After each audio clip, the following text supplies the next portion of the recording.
একজন যে গেছে তাকে পাবেননি, কিন্তু আরেকজন যে আছে তার কথা ভেবে তাকে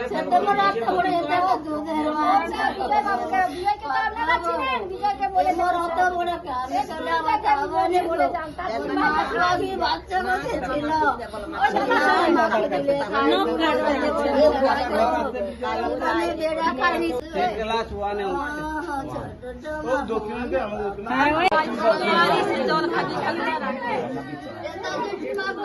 আমি তার জন্মদাতা মা, জন্মদাতা মা থেকে ভালোবাসাতে 4-8 জন ভালোবাসা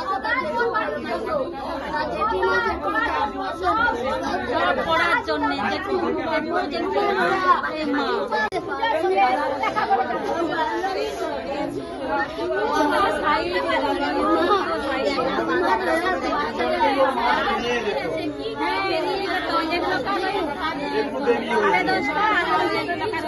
দশটায় এই জন্য পিছিয়েছে। আমি তোর বাইরে করে ডাউন করে দিয়ে এখানে এই স্কুলটায় আমিও পড়েছি, তখন বাচ্চা ছিল হয়তো 400 জন 300 জন, কিন্তু এখন বাচ্চা হয়ে গেছে 2000-এর মধ্যে। কত মায়ের বাচ্চা যাচ্ছে, অন্তত এইটুকু করুন আপনারা। ওই ছোটটাকে এরপরে ওর মাকে বলবেন দিয়ে আসে নিয়ে আসে। আমার এইটুকু অনুরোধ। ছোটবেলা দিয়ে আসতে ওরা তাকে খেতে দিলে গাড়ি চলে আপনি খেতে দিলে মত দেখো মাটি রাখছো তোমার জন্য গাড়িটা দাঁড়িয়ে আছে শ্রীরামপুর বিচে, ওই মাছের গাড়ি মদ খেয়ে চালিয়েছে জোর।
আজকে যখন তার বাড়িতে যাই, যে ছেলেটার মৃত্যু হয়েছে তার বাড়িতে আমরা বিদ্যালয়ের পক্ষ থেকে সমস্ত শিক্ষক শিক্ষিকা বা শিক্ষক কর্মচারী সবাই আমরা তার বাড়িতে যাই এবং মায়ের সঙ্গে, ছেলেটার মায়ের সঙ্গে, বাবার সঙ্গে এবং পরিবারের সকলের সঙ্গে আমরা একটু দেখা করি এবং গিয়ে যে অদ্ভুত পরিস্থিতি আমরা দেখতে পাই তা অবর্ণনীয়। মায়ের বড় সন্তান একেবারে শোকবিহ্বল, কোনো কিছুতেই তাকে থামানো যাচ্ছে না। বাবা বাইরে কাজ করেন, তিনি এসেছেন, তিনিও একেবারে শোকগ্রস্ত।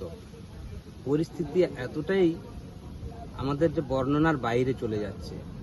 তাদের দুঃখ ব্যথা কিছুতেই আমরা সেটা ভুলতে পারছি না, আমরা ভুলতেও পারবো না। আমরা বিদ্যালয়ের পক্ষ থেকে সমস্ত শিক্ষক শিক্ষিকারা গিয়ে মোটামুটি সান্ত্বনা দেওয়ার চেষ্টা করেছি। এইটুকু, আমাদের তো আর কিছু বলার নেই। আর তাদের প্রতি আমরাও সমব্যথী সমবেদনা। বর্তমান সময়তে দেখা যাচ্ছে বিভিন্ন স্কুলের ছাত্রছাত্রী এইরকম দুর্ঘটনার কবলে পড়ছে। আপনার কি মনে হয় কোথাও প্রশাসনতার উদাসীনতা রয়েছে বা প্রশাসনের ব্যর্থতা রয়েছে? হ্যাঁ, প্রশাসনিক দিক থেকে আমরা তো দেখতে পাই যে গাড়িগুলো যদি নিয়ন্ত্রণ করা, অর্থাৎ রাস্তার উপরে গাড়ি চলবেই, কিন্তু সেটা একটা শৃঙ্খলাভাবে যদি শৃঙ্খলা মেনে চলে বা সিস্টেমেটিকভাবে চালানো হয়, বিশেষ করে এই যে বেপরোয়া গাড়ি চালানোটা, আবার বিশেষ করে মাছের গাড়িগুলো যারা চালায় তাদের যে বেপরোয়া গাড়ি চালানো, এইটা যদি নিয়ন্ত্রণ করা হয় তাহলে এই বিপদগুলো এতটা হবে না আমি মনে করি। আবার বিশেষ করে দেখি এই যে মাছের ব্যবসার জন্য রাস্তা দখল করেই রাস্তার উপরেই তারা যত কিছু তাদের ব্যবসা চালায়, এটা অত্যন্ত আমি মনে করি প্রশাসনিক গাফিলতি। এইগুলো অবশ্যই এই বিষয়ে কি স্যার আপনারা আপনাদের স্কুল থেকে কোনো প্রশাসনের সাথে কোনো আলোচনায় বসেছেন বা কথা বলেছেন কখনো? আমরা এই বিষয়ে আগেও যে একবার ফোনে বলেছি, তবে এবার আমরা আরো ভালো করে সেটা নিশ্চয়ই বলবো।